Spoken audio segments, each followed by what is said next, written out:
And welcome back to Newsmax Now. The Indiana House, in a last-minute move, just added a drug testing requirement for people who receive welfare in the state. Indiana, the latest state to crack down on welfare recipients. Earlier this year, Maine moved to require those on assistance to work for their benefits. So joining us now on Newsmax Now is attorney and community activist Chelsea Henry. Thanks so much for joining us today.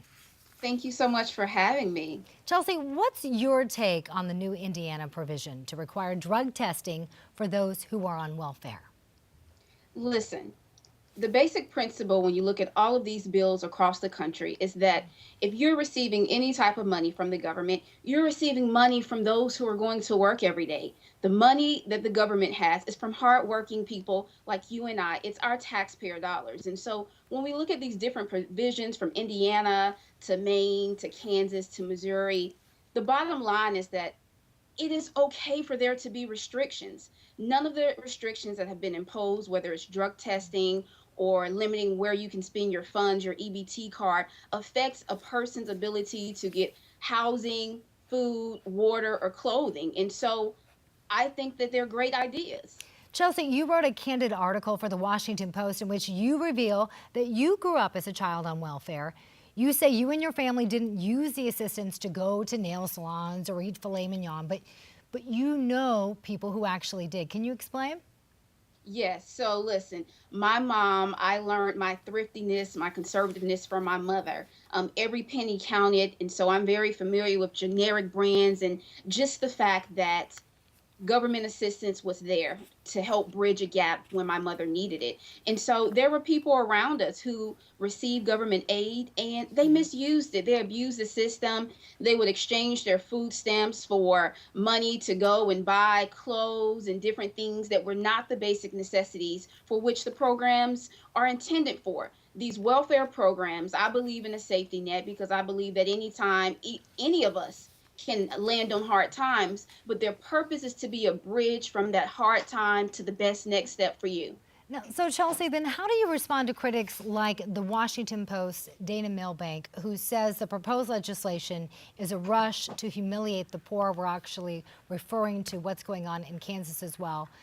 Kansas is talking about limiting what you can and cannot buy. What's your response to that? Are we humiliating people?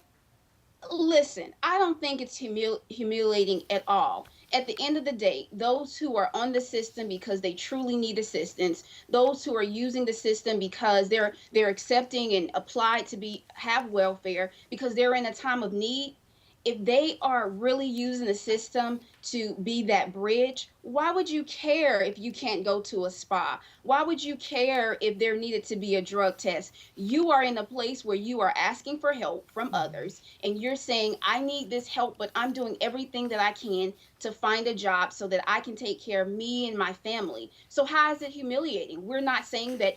We didn't say, and I can say in my article, I didn't say that everyone who receives government assistance is misusing the system, but there are people who do. And so these restrictions just help ensure that when I think about the money that's taken out of my paycheck every month, I can have some type of assurance that I know it's helping people and people are not abusing those dollars. Chelsea, thanks so much for joining us on Newsmax Now. Hope to have you on again soon. Thank you so much. My pleasure. Happy Friday. You too. What say you, Madam Foreperson? Is the defendant not guilty, guilty of murder in the first degree, or guilty of murder in the second degree? Guilty of murder in the first degree. And there you have it, the reaction to Aaron Hernandez's first-degree murder sentence there. Guilty on that charge, convicted of killing Odin Lloyd, a former friend, and a former semi-pro football player. You see the reaction from the crowd. For final analysis on the case now, we turn to criminal defense attorney Jeffrey Nathan. Now, Jeffrey, Aaron Hernandez is now a few days into his life sentence, getting comfortable in prison, or maybe not, he's on suicide watch, but there are still other charges out there facing Hernandez. How will that affect any hopes of appeal that he has? Well, the appeal is a separate matter that's a direct transmission from the Superior Court to the Massachusetts Supreme Judicial Court, where judges are going to review the trial transcript as well as the jury instructions and the fact that there's another case that's going to be tried will have no bearing upon the justice's review of the legal decisions made by the judge in her rulings in regards to how she instructed the jury as to what elements of the offense they need to find in order to convict Hernandez. And what about vice versa? How will this guilty verdict affect those charges in that case moving ahead?